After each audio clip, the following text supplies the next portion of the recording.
A very, very good evening, good morning, and a good afternoon to all our viewers. Welcome to another very, very interesting episode. Today is a very special episode, I must say this. I would like to quote Rumi here when I start this episode is that when setting out on a journey, do not seek advice from those who have never left their home.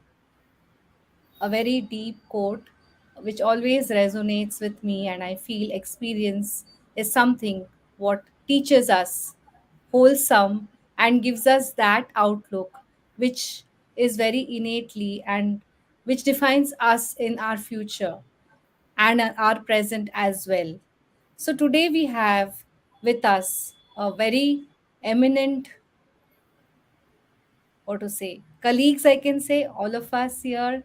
I've interacted with them for a few sessions, and Dr. Pari is known to us from the past few webinars. So let me first introduce them. So I would like to introduce Dr. Pari Deshmukh. He's a board certified psychiatrist in general psychiatry, addiction, and integrative holistic medicine. He's a certified psychotherapist, heartfulness and mindfulness meditation trainer. He's also an elected fellow of American Psychiatric Association and Society of Addiction Medicine. He's a researcher, a teacher, and a community volunteer, and a recipient of many local, regional, and national awards. He lives in Central Florida with his wife and a very cute little son. He has special interests in common grounds of science and spirituality, their implications on betterment of mental health of humanity. So I have known Dr. Pari for the last many years, and I can say that he has really been a source of inspiration to many of us who have been attending the webinars on various topics related to mental health. A warm welcome, Dr. Parikshit Deshmukh. Going on to the next speaker is Mr. Amit Karekar, founder and counselor of Turning Point. With a sheer belief in humanity and live and let live ideology, he has established Turning Point Rehab to be a safe haven for all the souls who have lost themselves to substance abuse. He illumines the lives of hundreds of addicts by providing them with a pleasant, healing, and healing setting and creating an atmosphere that nurtures love, care, and compassion in them. He's a bronze medalist at state level taekwondo. He has won a few awards in horse riding, rifle shooting, rock climbing at youth camps and military camps. He's a co-owner of Lifestyle Horse Riding Club in Surat. Our third eminent panelist is Mrs. Mahek Pathan, who is a psychologist. She holds a master's degree in forensic psychology from London, United Kingdom, and has an experience of working for a year at HMP Birmingham Prison, UK. After practicing cognitive behavioral therapy at Victim Support NHS, she has also worked for a year under a leading clinical psychologist in Surat. Her patience, open mindedness, and friendly approach during her counseling sessions makes everyone feel comfortable in their own skin, however disturbed they might be at the moment. She's hardworking, extremely passionate, and this makes her indispensable part of the therapeutic team, a great asset to the rehab.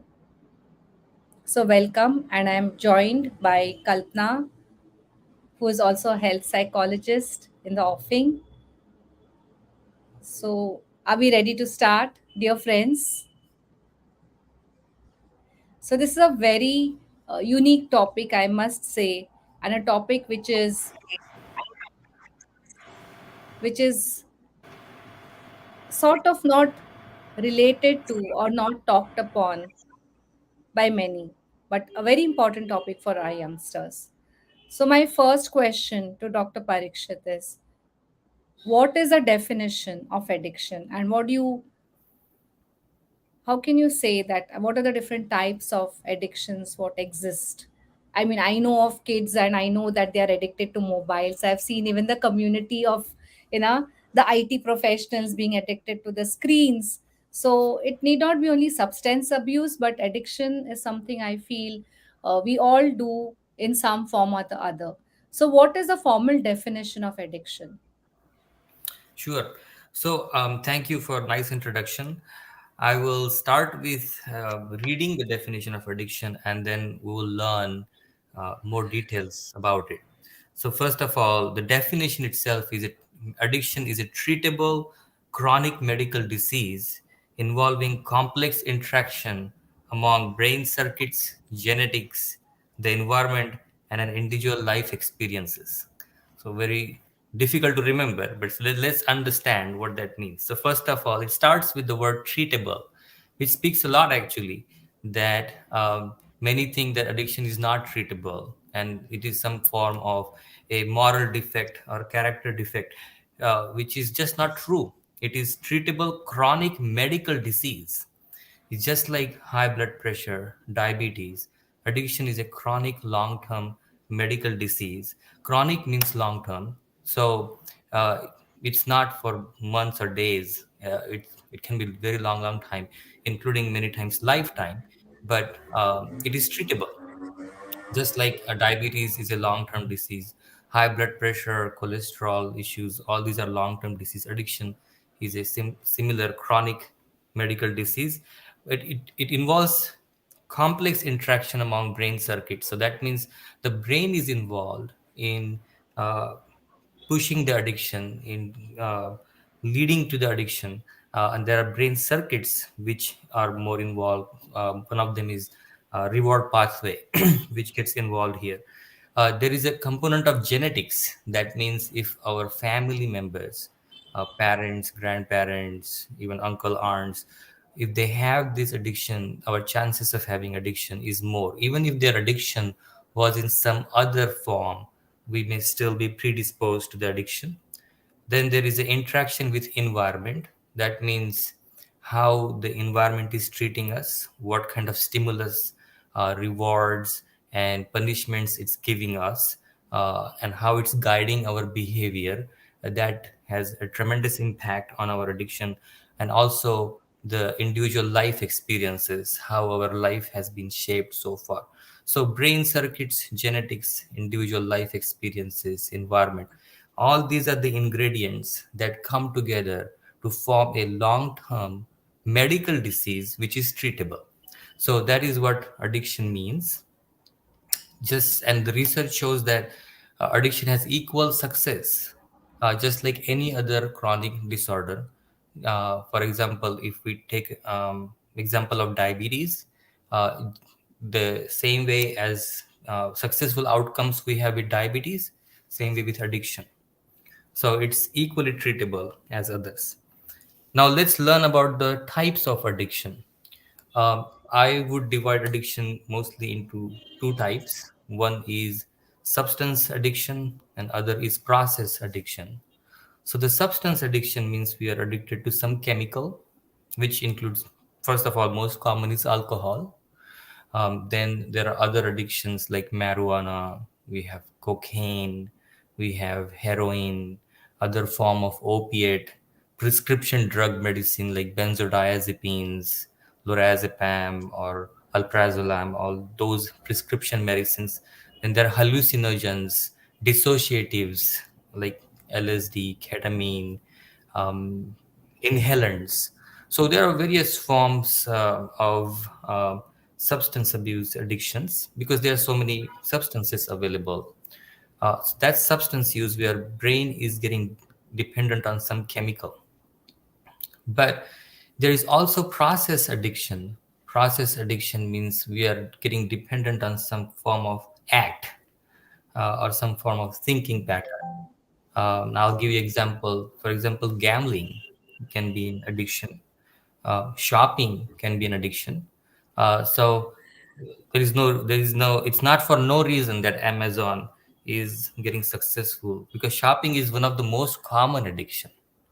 Then we have internet addiction. We have on internet, we have pornography addiction, we have sex addiction, we have other codependency issues. Eating can also be addiction, and any form of activity can become addiction if it's spiraling out of control and leading to negative consequences on life. So here is the key point, to call something addiction. So we all watch TV, right? So TV can be addiction or may not be an addiction. It depends on what are the consequences of addiction on our life.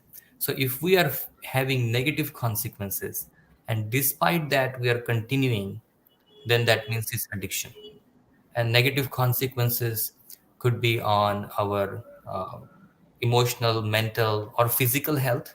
That, for example, my liver is getting damaged because of alcohol, but I'm still drinking. I know that it has impact on my physical health, but I'm still drinking. Then it could be the impact on your performance in your job. You're losing the jobs due to addiction. You're still doing it. The relationships are getting affected, but we are still doing it.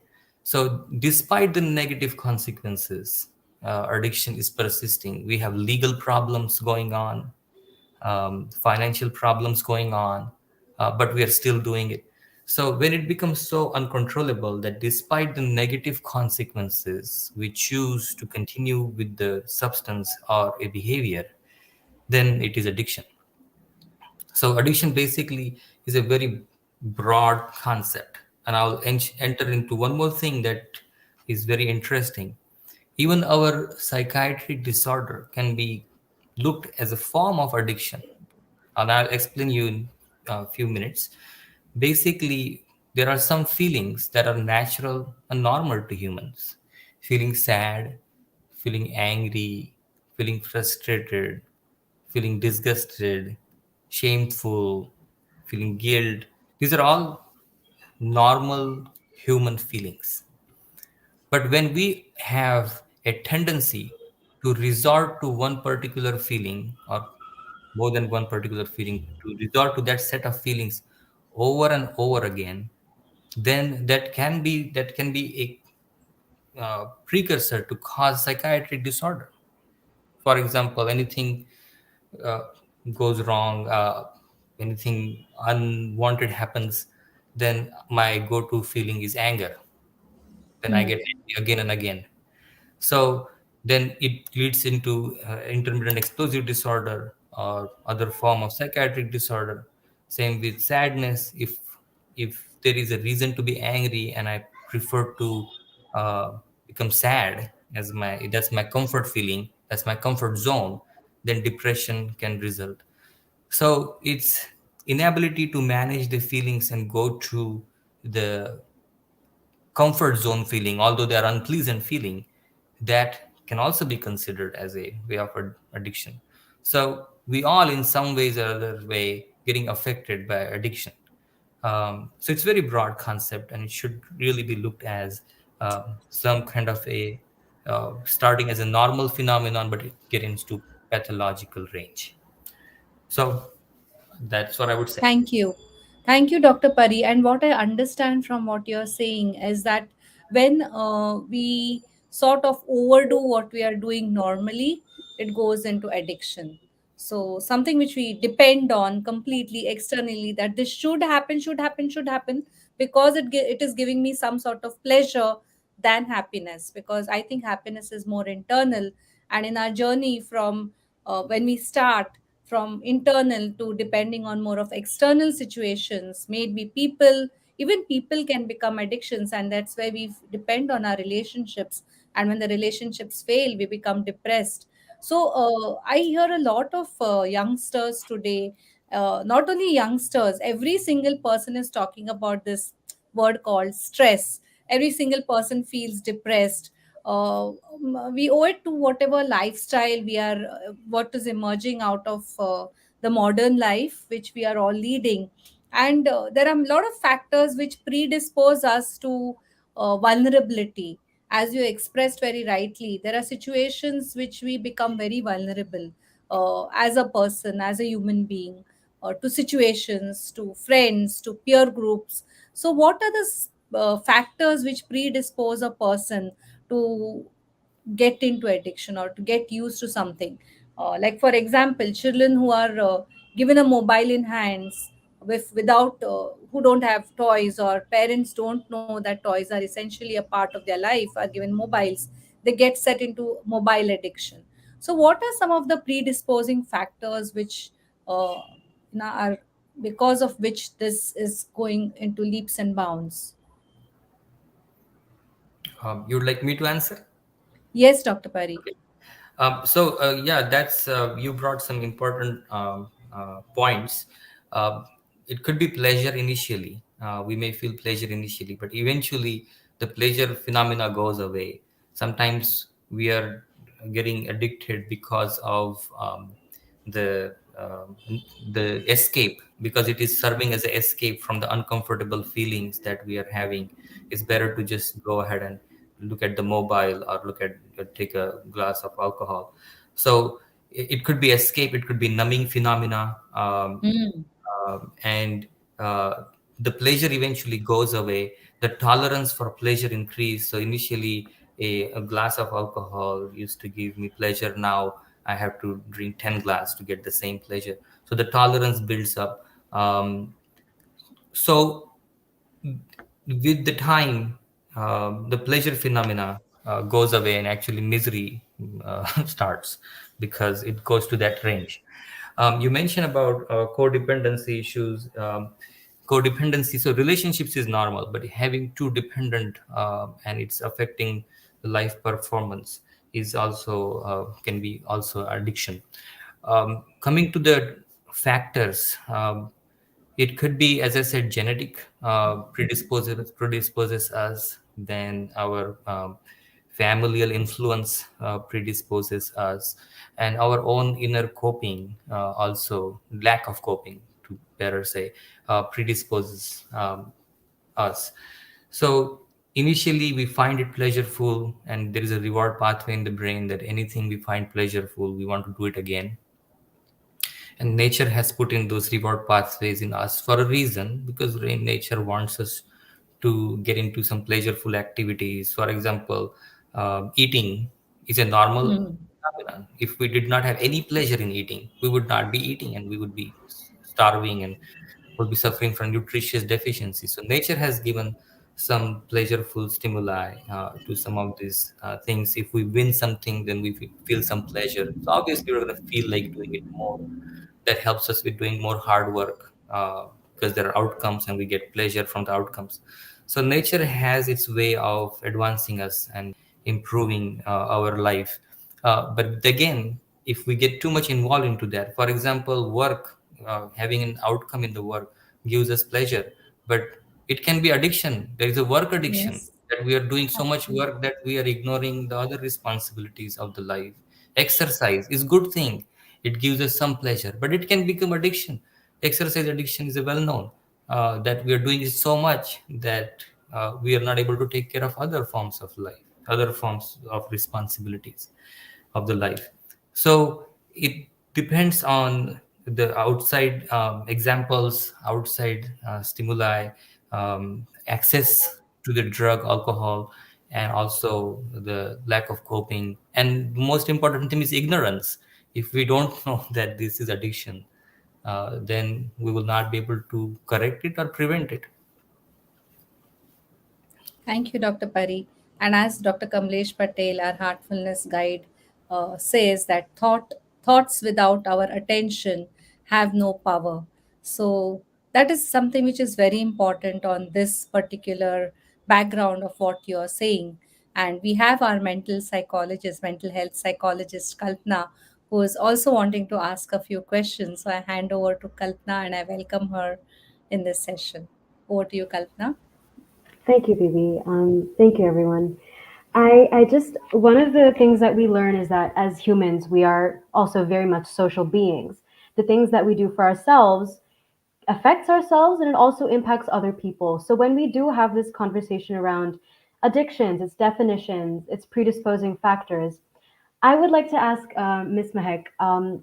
How do you think addictions impact someone's life as well as the people that they are associated with, their loved ones? How do you think it impacts all of these areas? Thank you. Thank you, Kalpana. Kalpana, first, I would like to highlight how it impacts one individual. I think it has major impact on one's physical health, mental health, uh, physical health in terms of, when an individual starts abusing drugs on regular basis. I would also consider alcohol as a drug because it is a type of sedative. And when an individual starts consuming drugs on day-to-day basis, they experience severe amount of health complications, like for example, liver cirrhosis, heart problems, lung diseases, um, crazy. I have seen clients coming in and losing crazy amount of weight, because of daily consumption of drugs and alcohol. They, and not just to add, also the mental health problems, like depression, anxiety, substance induced psychosis, where an individual experiences hallucinations, paranoia. I have people experiencing PTSD. Um, uh, so I, I think, and drugs and alcohol, as drugs actually have a great impact on one's individual physical and mental health, and also leads to spiritual bankruptcy. Like for example, an individual who's not, like, I have seen clients who have been raised in a decent household, never lied, never cheated, never did anything wrong, and then been exposed, for example, to a toxic peer group that inclined towards substance abuse, and then they started lying to their parents, they started stealing money from their houses, they started, so a lot of it creates a lot of problems in the relationships, interpersonal relationship with their family members. And also, not just that, a lot, I have seen people getting very violent after abusing alcohol and substances, so they also tend to get physically aggressive, abusive, negligent. Even if you are not physically abusive or aggressive, even if you are not filling up your responsibility as a family member, like you're a father, you have a role to play in the family, you have, you, so I think even the negligence play a major role, and that impacts the family very gravely. I think we can say that addiction is a family disease, and if it impacts, if one individual is struggling from depression, I think it impacts the entire family. Even when I have seen, when client complete their program, 4 months of program, 6 months of program, they're trying to stay in recovery, but then because their family has undergone so many traumatic incidences in the past, I think it's very difficult for them to trust the family member, the recovering addict. And often when client discharges and go back home, they all, the family members tend to say things like, you have put us through this is what you have done, look what you have done, you have wasted so much. So that actually creates, even what happens there is, because the family members have also undergone a post, they are also suffering from PTSD, post traumatic stress disorder. So it's very complex, and it affects the entire family dynamics, I believe. So a lot of factors come in role. I hope that answers all your questions. Yeah, definitely. Thank you. Thank you, Meg. And very truly, we always think that addictions are, once a person gets into addictions, it is the end of life.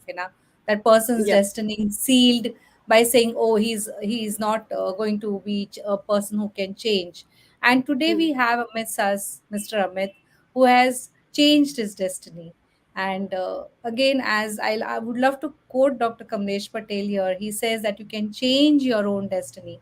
Just remove the impression and you are changed. It is gone. So, Mr. Amit is someone who has very courageously, confidently, and successfully changed his destiny. We are here to hear to his story today in his own words. And over to Mr. Amit. Thank you, Dr. Snehal, for having me here. So, yeah, to begin with, my story has been a complete roller coaster ride, and a lot of ups and downs, a very topsy turvy story. So, so to begin with, my nature as a child, I was a very obedient and a very soft natured guy.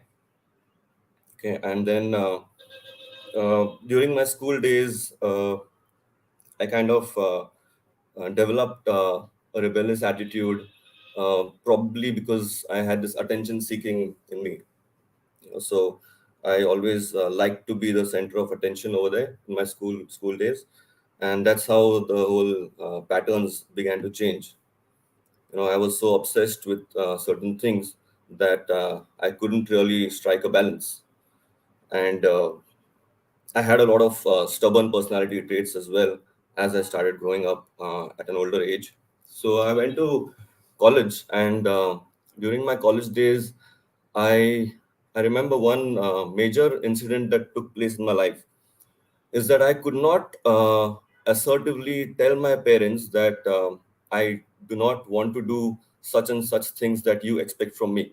It was just a diploma engineering course that they wanted me to do, and I wanted to waste 2 years of my life. Basically, I wanted to do my 11th and 12th standard and waste those 2 years. I want to be wasted, yeah.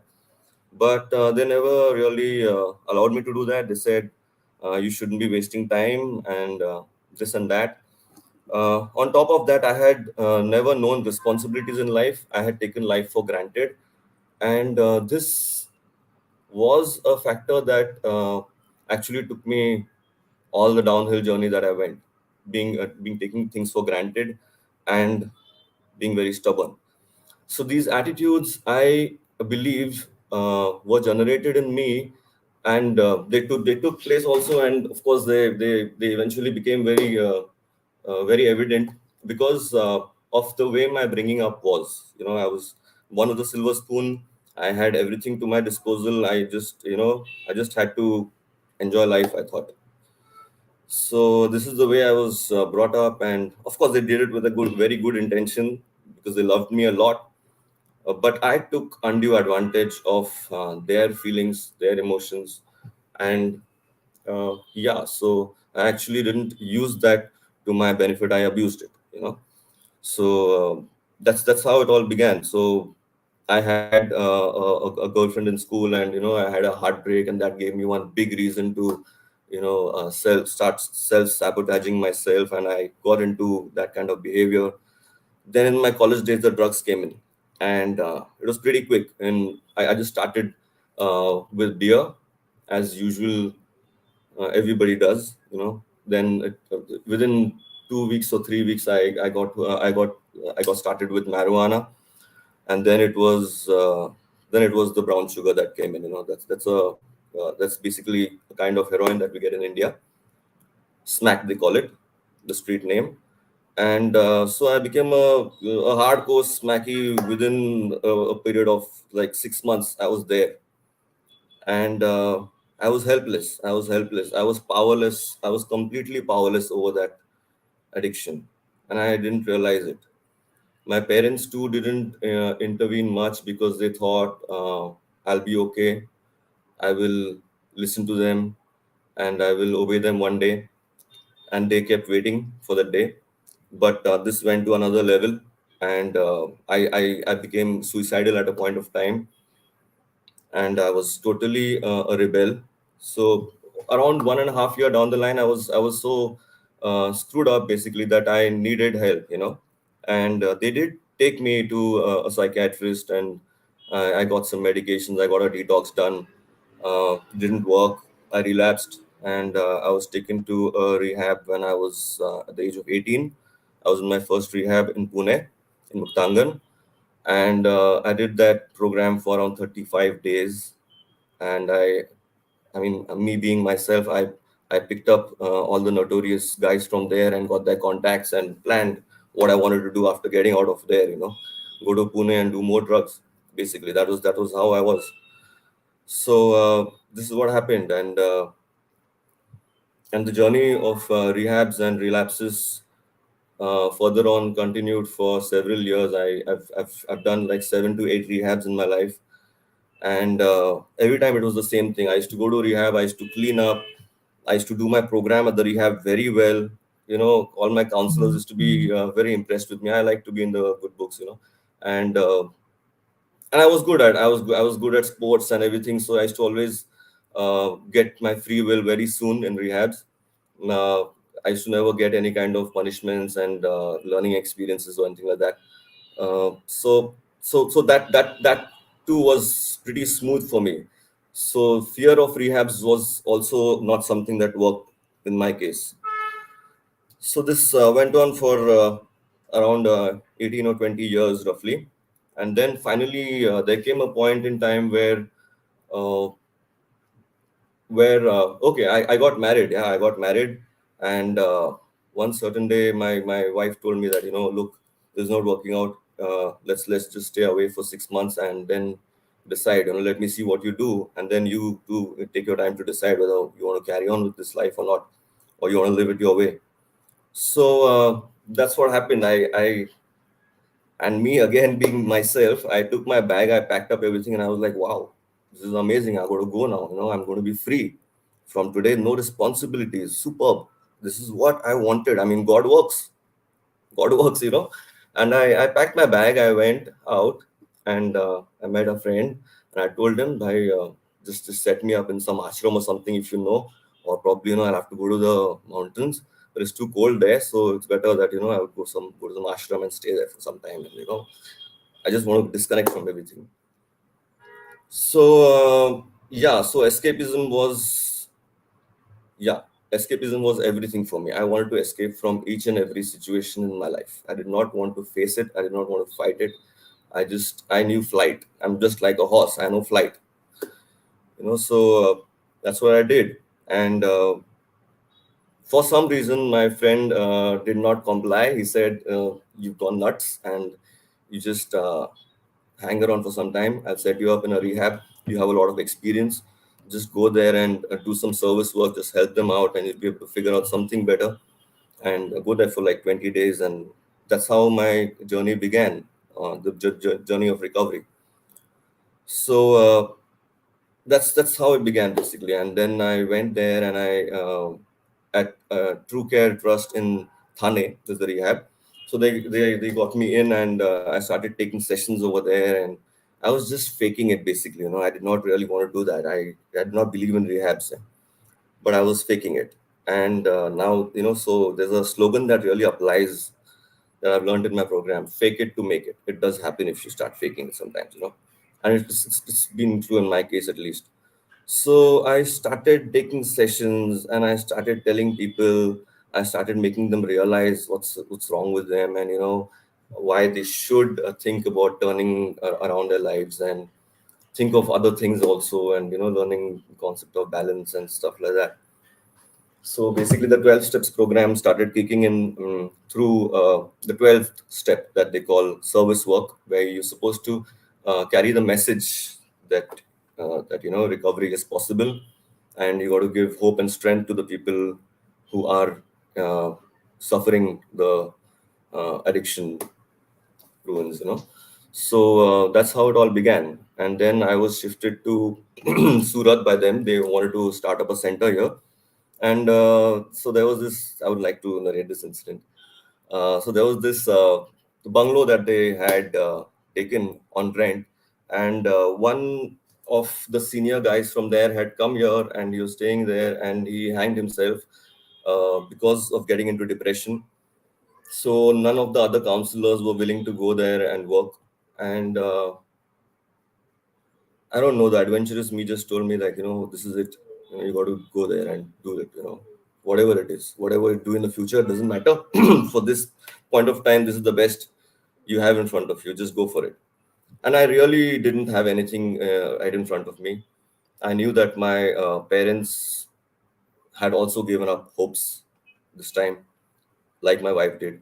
So I packed my bags and I said, I'm going to Surat. And so I came to Surat. I started staying in that house and setting up things, and people said it's haunted and stuff like that. But that's what actually kept me there. I wanted to explore these things. I was in for all the adventure. So I hung around for some time, and then we got a client, and he said I'd come here for 2 months to set up the place. But then my journey began with, again, a connection with another person, another addict who's just come fresh into recovery. So he compelled me basically to stay back, and I stayed back for a few more months. And around 8 months, I was working for True Care Trust in Surat. So after the rehab was well established and everything, there was some fallouts in the management and stuff like that. So and my father figured out that this is probably something that I did best, other than the construction work that I used to do with my family.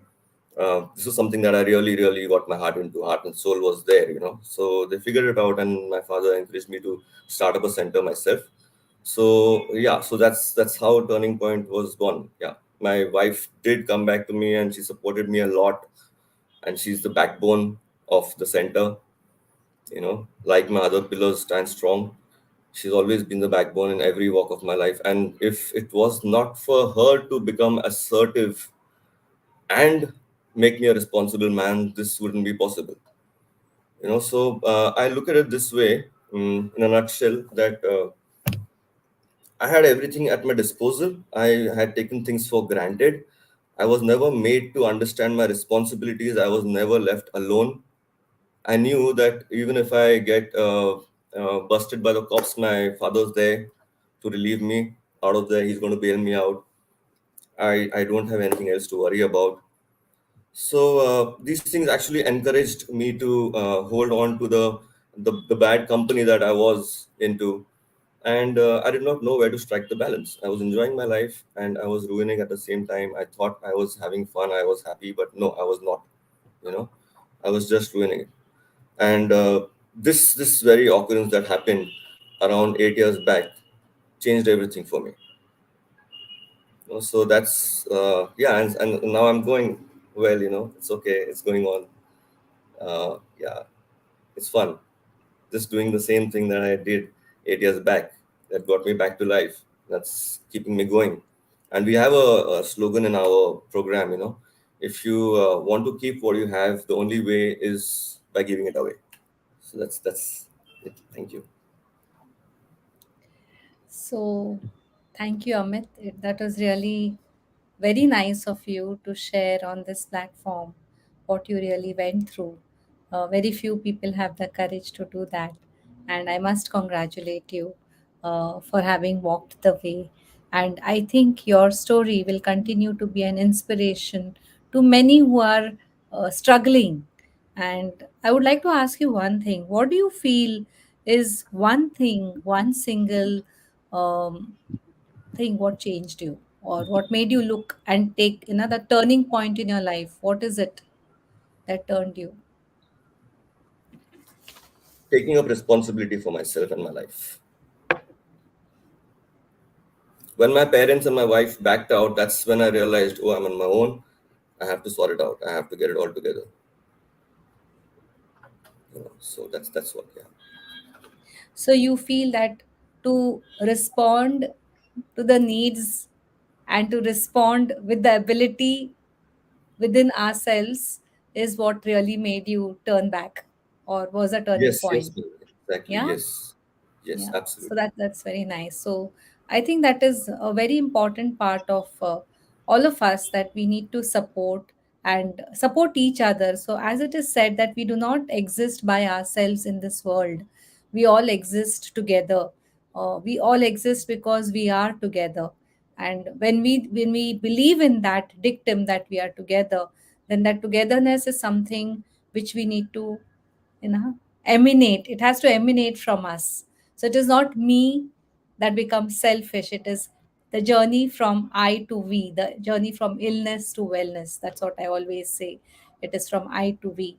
So having said that, Amit, going on to the professional help what our psychologists and psychiatrists give us. Over to both of you, Dr. Pari and Mahek. What is the treatment and recovery? What does it entail, when a person has to go through rehab, or when the person has to go through treatment? What does that mean? And what are some of the paths which you all can suggest to people who are struggling? So, Dr. Pari first, and then Mahek, please. Okay, that was a great story, Mr. Amit. Thank you for sharing. Um, So, continuing from there, the treatment options are many. First of all, the rehab part is when we have to get admitted inside the facility, in inpatient rehab, where there's a detox followed by learning through various means. Detox needs to be done under supervision, because detox from from some of the substances can be life threatening. For example, alcohol, benzodiazepines, they can lead to seizures. Withdrawal can lead to seizures and even death. So it should be done under medical supervision. The other detoxes may not be life threatening, but they could be very uncomfortable, and taking medications from a professionals during that time can make it much easier, tolerable, and safe. So detox is the first step in many addiction. The second step is then learning about addiction, learning about self, and learning about the coping skills. I would say there are two ways of approaching addiction. One is inside, where we are learning about own psychiatric disorders, treating them, removing the underlying factors, such as access to the drugs, alcohol, such as stimulus, triggers, getting away from them, learning how to say no, learning on underlying emotional states that predisposes me to addiction, and then to learn the coping of that. So we have to remove those factors and learn the inside environment and inside triggers, and work on it. And then second thing is action, at the level of action, that we have this 12-step meetings, ongoing peer support group, sober houses, um, an ongoing community program that helps us stay motivated and stay sober. So inside work, outside work, those would be the path towards recovery. And we as a professional use various tools, such as individual psychotherapy, group psychotherapy, psychodrama, EMDR, which we call rapid eye movement treatment. Then there is neurofeedback. Then obviously there's medications, and then meditation, that we will talk a little bit after some time. All these tools are getting utilized, and more research is available on how to use what tool to whom, which person. So there is no one particular formula for each person with addiction, but we have to choose what is best for them. But the good news is there are a lot of tools available, and year by year, as the research is growing, they are becoming more and more effective. The primary step is to recognize the addiction and to seek help. I'll pass it on to Dr. Mahek. Mahek. Yes, yes. Um, Guys, I have like I think almost everything is covered by Dr. Pari. But I would definitely like to add that I think, as we have already mentioned, that addiction is a chronic disease. We also have a saying in a Narcotics Anonymous program at a rehab that once an addict is always an addict. You can be a recovering addict, but you'll always be an addict. So this is something that you'll always have to keep under control as long as you are alive, right? So I think, as sir has mentioned, that as soon as the client admits into a rehab, there are forms of treatment available. Rehabilitation seems to be the best treatment program, according to me, because it helps you not just physically abstain, because you need a little safe area around you, so where you don't have the substances available, where you have motivation, where you have counselor and 24 hours help available that can keep you motivated and help you abstain from drugs and alcohol physically. Once after the detox is done, then comes the counseling sessions and group therapies and family counseling sessions.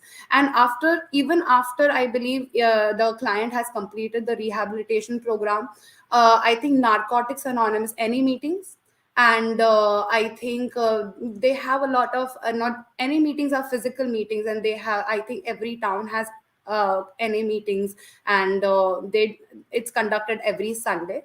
And they also have like Discord available, support groups online that people can join.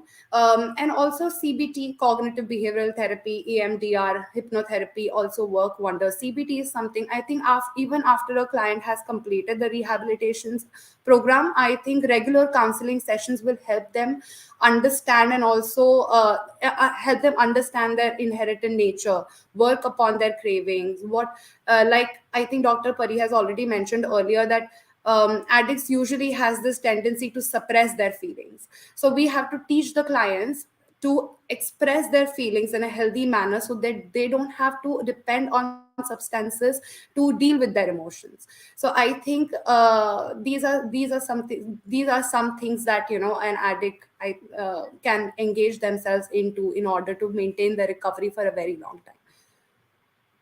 Yeah, so a lot of therapeutic measures, but adding on to what I can say, and what I feel very truly is, what is very basic to the whole process is love, uh, which is love, care, empathy is something which really works wonders from the family aspect. And I think without this base, or without the trampoline of having the support, having the understanding from the family members and people whom you really love or who love you, I think that support and the feeling that that person puts into you, the belief that person puts into you to improve, I think goes a long way. Mr. Amit, what do you say? uh, would you like to point out to some challenges, and also something which pushed you to come to a turning point? Maybe two challenges and two things which really encouraged you. Yeah, ma'am. For the first thing first, I would like to appreciate that you said it's love that works. I totally believe in this because I've been through many rehabilitation centers. I have seen a lot of things happen, and a lot of kinds of addicts and a lot of kind of treatment centers. So the one realization that I've had is that nothing else but love works. In the end, finally it is love that works. You cannot really scare an addict. You can maybe do it till he is in the rehab or for a certain amount of time. You can put fear into him, but all those feelings will surely go away, and the addict is going to get back there. So the only thing that would work and what he would value, an addict, is love and kindness. you know so I absolutely agree with that. um, yeah, so the other turning points in my life have, of course, apart from my daughter, it's been the feeling, the kick that I get from a service work. I would name that as number one. Yes, the kick that I get from service work. From serving others, and the way people call up and just bless us over the phone and everything is like, it's incredible. I mean, I've never felt that before. So that's something that really keeps me going.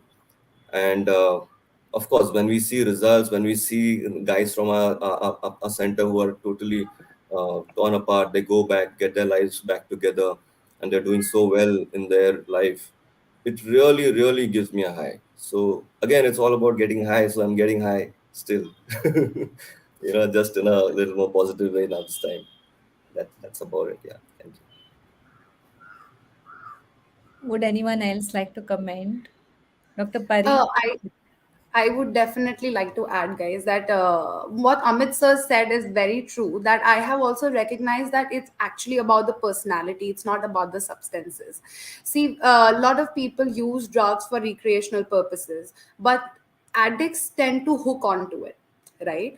A lot of people do that, but particular personalities actually get hooked onto it. And because an addictive personality has this tendency to get hooked onto things, instead of, they tend to find substitute of the substance as well. Like for example, if they try to leave alcohol, they get hooked onto drugs. Like, they try to leave drugs, they get hooked onto cigarettes. So I think I have seen a lot of clients who have actually changed their addiction to something that is more positive, that is, for example, social work, right? They engage and engross themselves into something that is more rewarding and has positive outcome on their lives. So that is something that I would definitely like to add. Like I think people should try and find a positive thing to get addicted to. Can I add here, please? Yes, Yes. of course. Yeah. So I would like to, absolutely correct what Mahek said, and what Dr. Pari had mentioned, that addiction to anything is basically not good. So basically, yeah, Right. I relate there also. When I start doing my work very passionately, sometimes it so happens that I kind of tend to ignore, or not give time to my family. So it's again, striking a balance is must. Striking a balance, So, yeah. absolutely. So that's a new way of life, basically balance. Yeah. Thank you. So that's very good to hear. And before we go on to the practice of heartfulness, which Dr. Pari will walk us through, I would like to ask Kalpana if she has any questions to ask. Kalpana, you're on mute. Yes, yes, yes. So I think one question that I was very curious to know was from all three of you, actually. Just the top two misconceptions and myths that you think people have about addiction. And I say people as in the outsiders who aren't experiencing addiction. I think one thing that we really wanted to talk about today is just how we can be more accommodative and how we can look past stereotypes that we may have that really impact the growth and recovery of people who with addiction. So, this question is to all three of you. Just top two misconceptions that you think people may have about people who are addicted. That's all. Well, the most common and harmful conception about addiction is that it's a moral defect, or a character defect, or a lack of willpower. That I don't know who is spreading this conception, but that's so wrong. Addiction is a medical disease, and it's so common that we should all have empathy and compassion towards each other, because it's all about imbalance. We all are going through imbalance, some form of other. So if we can understand that, then that creates compassion, empathy for each other, and then that's the first step towards improvement. That's acknowledging that we have imbalance is the first step towards restoring the balance. So this thought that addiction is a moral defect, if we call that, then all of us has that, right? Because some we are suffering from some imbalance all the time. So that needs to be removed. uh, First of all, we have to understand it's a disease, and it's a spectrum. It's a wide spectrum, and all of us, we fall on some place in that spectrum. Yeah. Just that some of us do not have as much negative consequences as Mm. others, and those who really have a lot of negative consequences need to make it a priority and scale it back. Mm. So that's one thing I would say. And the second thing I would say is it's treatable. Mm. That efforts do bring the results, and we should not just give ourselves a suggestion that it's not treatable. Otherwise, Mm. again, that puts a block in our recovery, in our wellness, in our betterment. Yes. So Thank I'll you. pass it Thank on to you. my other Yes. colleagues.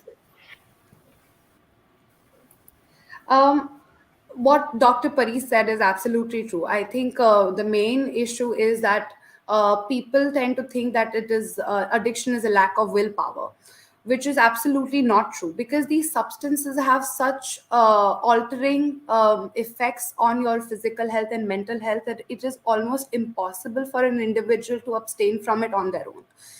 People tend to not understand the severity of it.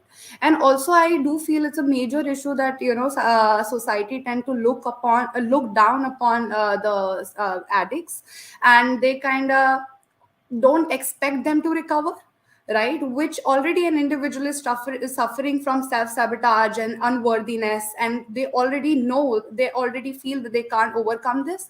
And the society always, even though they are not using, they keep on saying things or judging them or passing some comments and things like that. I think the point of view, the way they perceive addicts needs to change. I think they need to understand it's a disease, it's not a choice.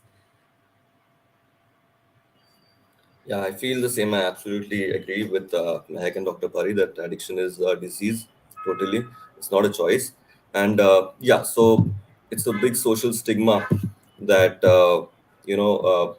addicts have done what they have done to themselves by complete will. It was in their hands and they ruined it. But that's not the case. Nobody really, before getting an addict, nobody really decides that, oh, I'm going to become an addict and, I'm going to mess up my life. No, that doesn't happen. Everybody begins for fun, just like the rest of the 80 people who out of the 100, 20 turn addicts. So those 20 or 10 have never decided that they're going to be addicts. It's just the same way, like the other 80, that they start and they have fun, and then something happens and they're not able to manage things. They don't realize, there's no awareness, and that's what leads them to addiction, basically. So that's one. Uh, that addiction is a choice and not a disease is a misconception. I feel that abstinence or medications are uh, important, but likewise, I think psychotherapy or any kind of counseling therapy is important as well. People do not appreciate this or recognize this at all. People think that, oh, he's not crazy, he just needs to abstain from the drug, he just needs to abstain from alcohol. We'll just lock him up in a room, he'll be okay. No, that doesn't happen. That could cause more severe effects on his psychological level, I feel. Another thing is, people think that only the addict is wrong and he needs to change, but most of the times I've seen is it's the family that also needs to make some changes, at least, if not all. Yeah, some changes they do need to, if they expect an addict to be in recovery. So that's one more. Yeah, that's it. Thank you. I think very rightly put, Amit, that it is not about you, it is not about me, it is about all of us walking and Yeah. working together.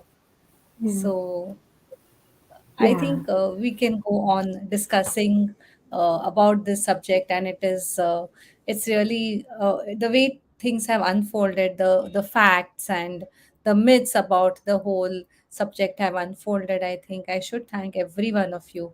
And before we get to the end of the show, I would request Dr. Pari to take us through this process of relaxation and cleaning, because cleaning is one important methodology in heartfulness which helps a person to drop the impressions or to clean off what is not required within ourselves, which is very focused on to taking off our things which would help us, which would not help us to go ahead.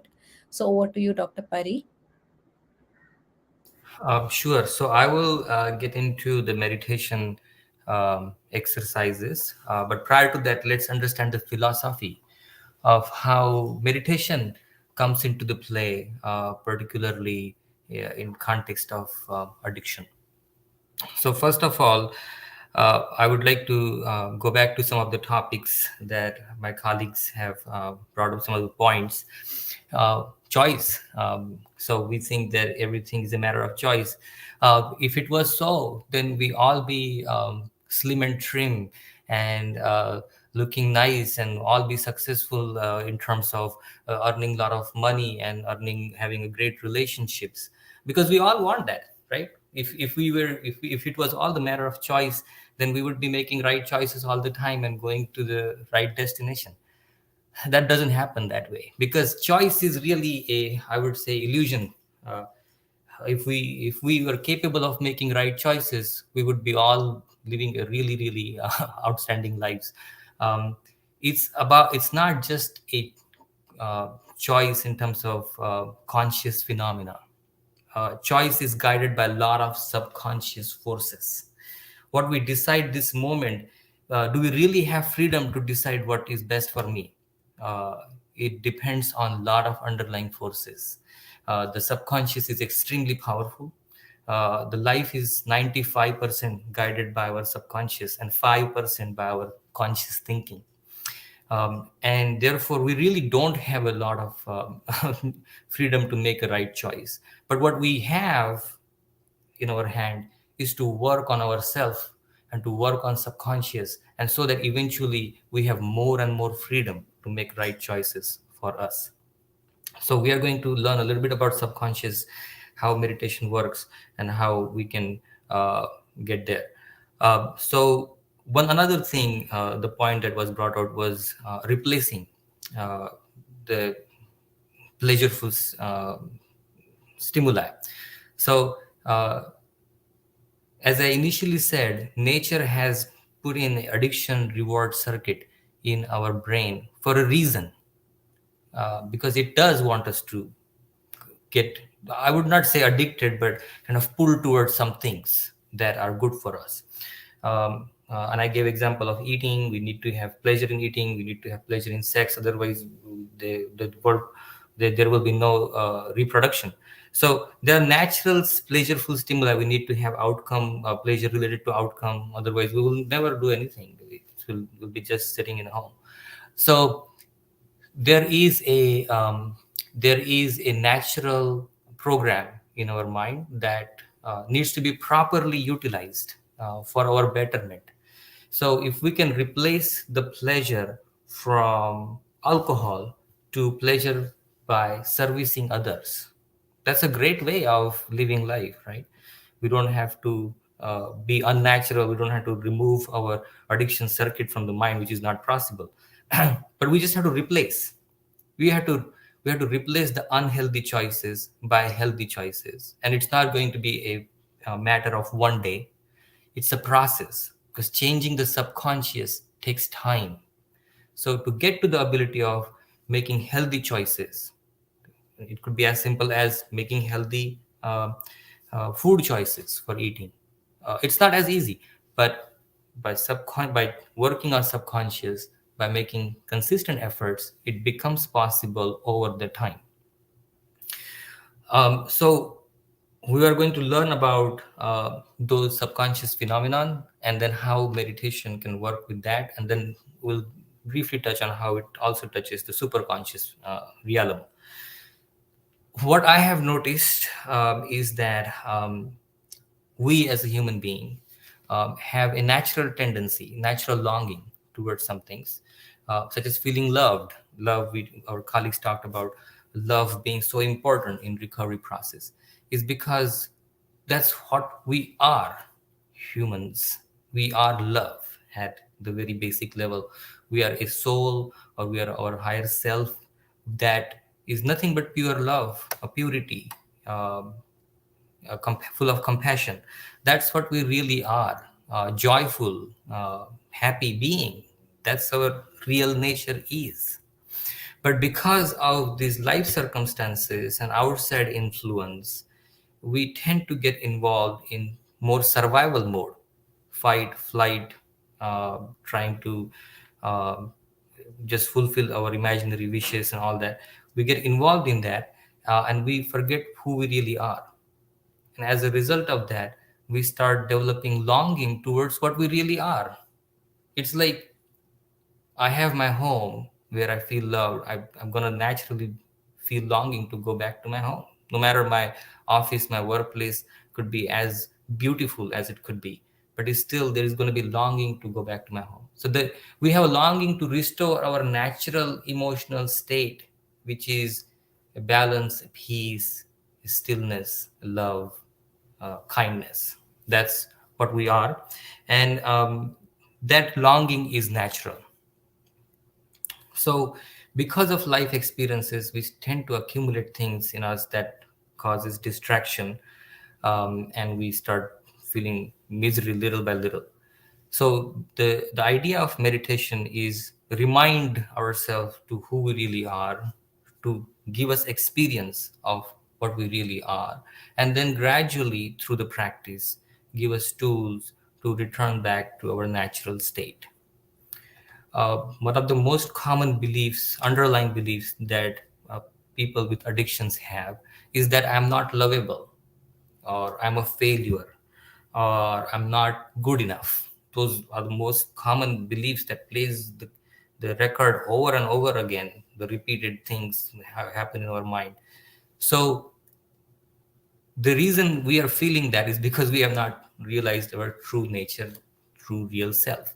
So meditation is going to get us back to that, and then it's going to teach us the tools how to release all these accumulations, and how to face the feelings. We learned a little bit about facing the feelings, facing the life, facing the responsibility, so that self medication, which is a way to escape self sabotage, is a way to escape from this phenomenon, will not exist, will not come forth.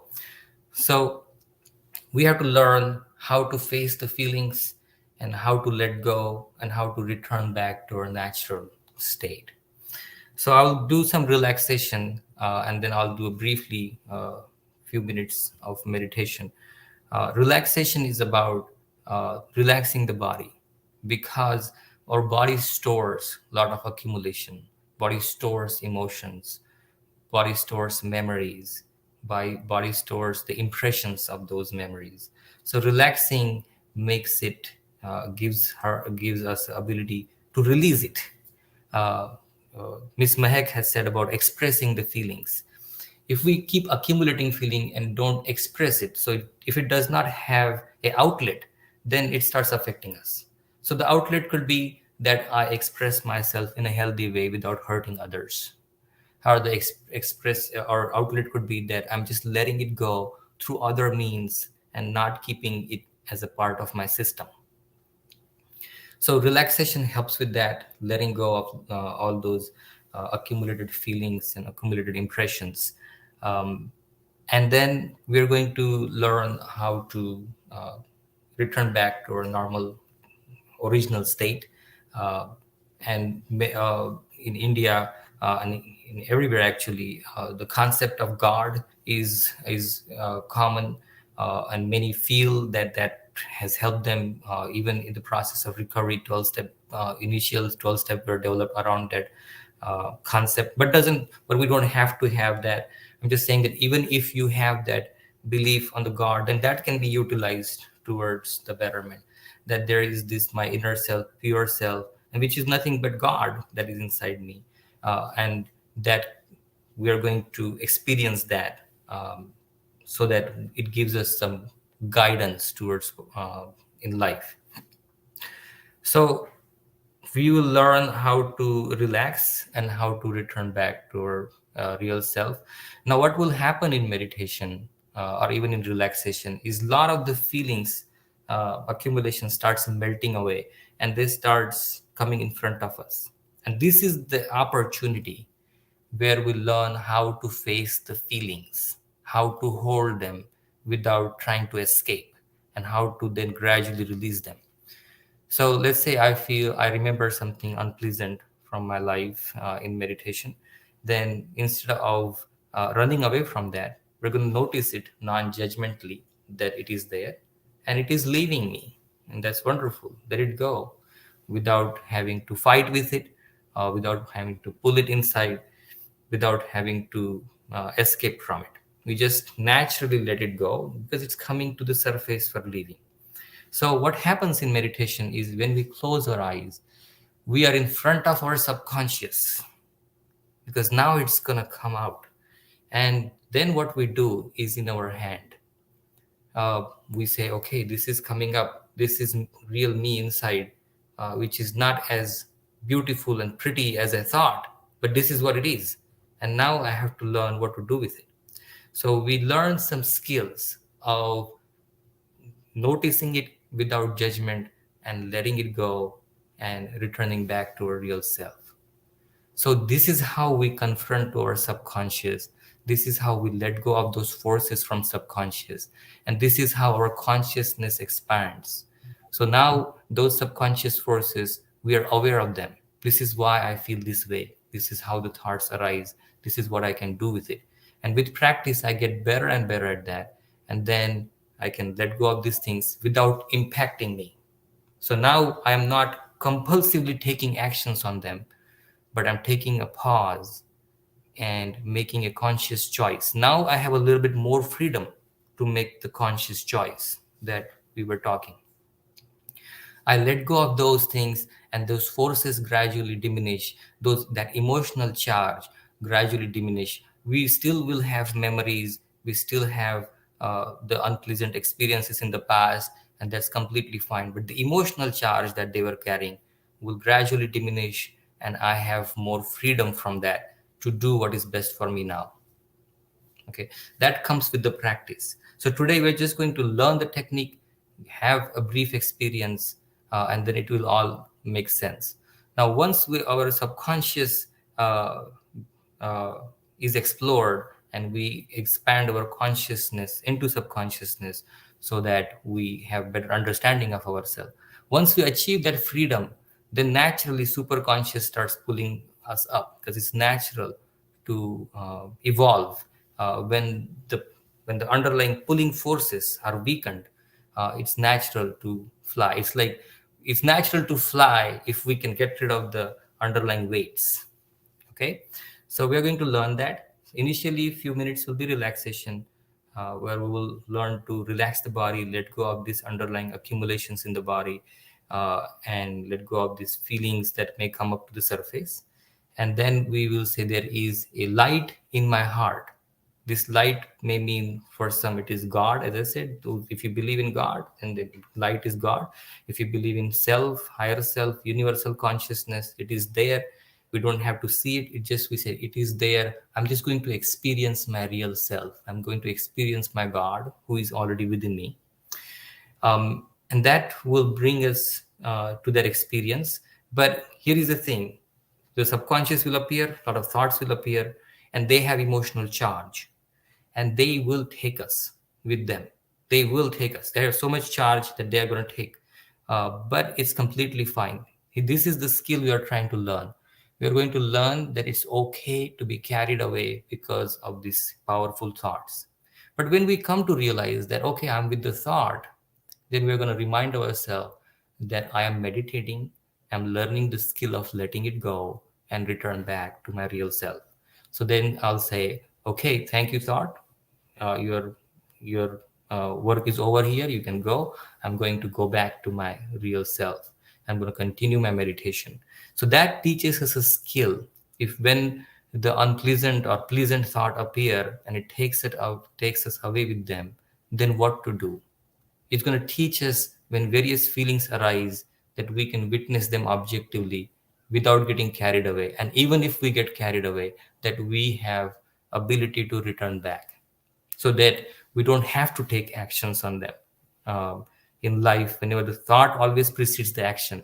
So by learning this skill, we will know that we don't have to take action on each and every thought and feeling, that we have a choice of letting it go, and this ability of making that choice increase with the practice. Okay, so we'll start. I will say to everyone that sit comfortably and relax.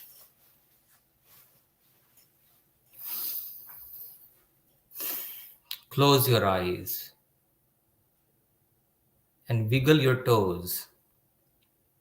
Bring your attention to your toes.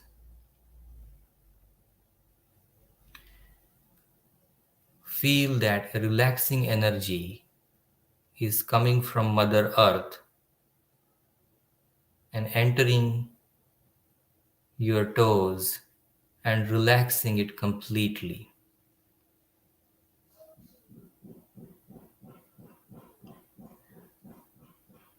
All the accumulations, impressions in the toes are melting away, and they're getting completely relaxed. It is now going into both feet, and both feet are deeply relaxing.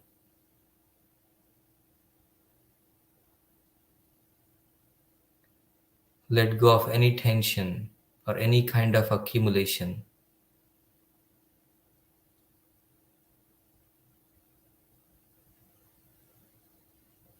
Your feet are now more relaxed than ever before.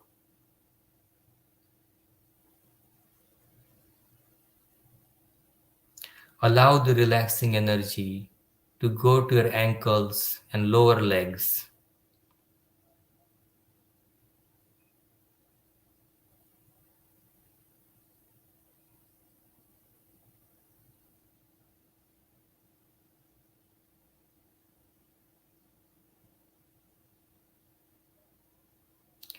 Your lower legs are deeply relaxing. All the tension is melting away. It is now going to your knees and thighs. Thighs are deeply relaxing, including the thigh bone.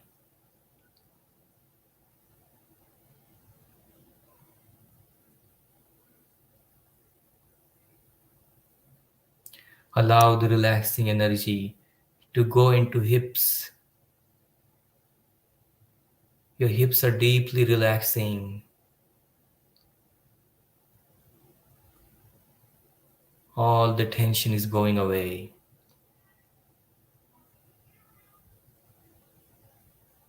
Feel the vibrations of relaxing energy. Your body from toes to hips is deeply relaxed. If you still notice any tension, just take a deep breath and let it go.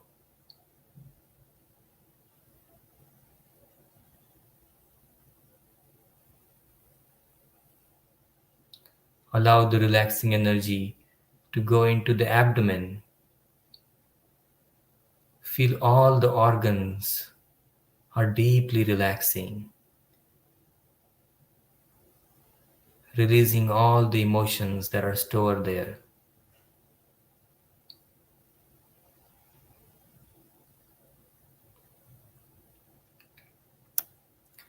Relaxing energy is now going into lungs,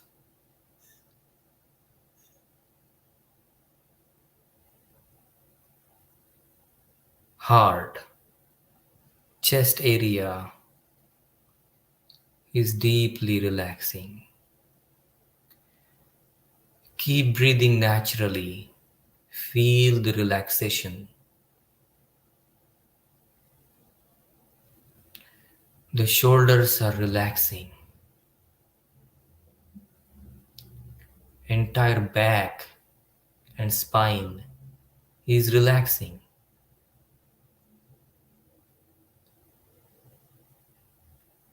The relaxing energy is now going into arms, elbows and forearms. It's now going into hands and fingers and oozing out of fingertips. Your body from toes to neck is in deep relaxation.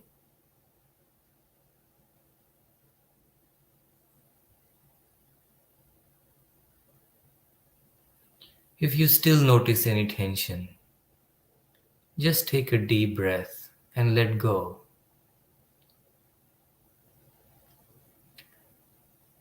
Allow the relaxing energy to go into the neck and gradually go into the back of the head and the top of the head. The entire scalp is relaxing. Forehead is deeply relaxing. Temples are relaxing and the brain is deeply relaxing. Ears are relaxing. Your eyes are as soft as cotton balls. Nose and face is relaxing. The jaw is relaxing. Entire physical body is now in deep relaxation. Now gently bring your attention towards heart. Feel that there is a source of divine light already present in the heart, and we are experiencing it.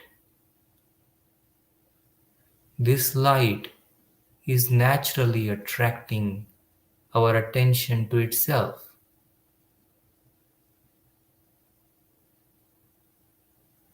Feel that light. Feel that love from the light. Stay there as long as you can. And every time when you find yourself with the thought, just gently remind yourself that you are meditating and return back to the light and continue to stay there as long as you can. There will be a transmission of yogic energy in heartfulness meditation, which may help you with the meditation process.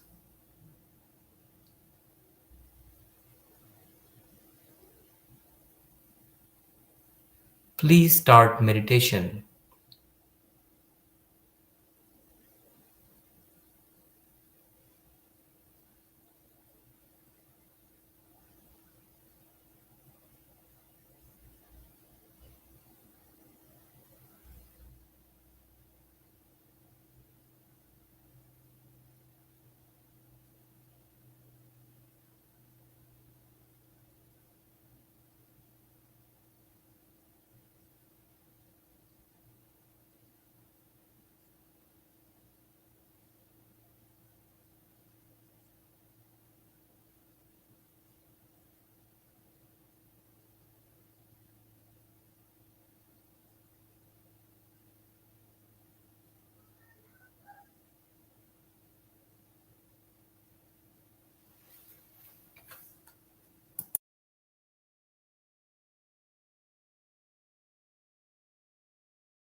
That's all.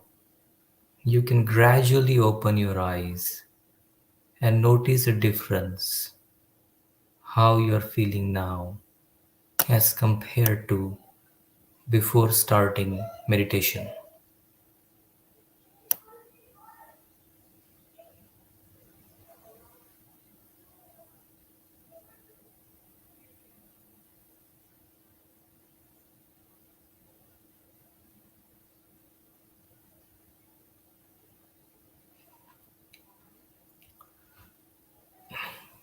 So, as you may have noticed, what we are doing is learning the art of attention. We are gradually learning how to regulate our attention from the things that don't need our attention to a place that needs our attention. And that's how it starts regulating our life, because we start giving attention to things that matter more, and towards more positive thoughts, towards our real self. And life starts changing, because life is nothing but manifestation of our inner world that changes after giving attention to what is healthy to us.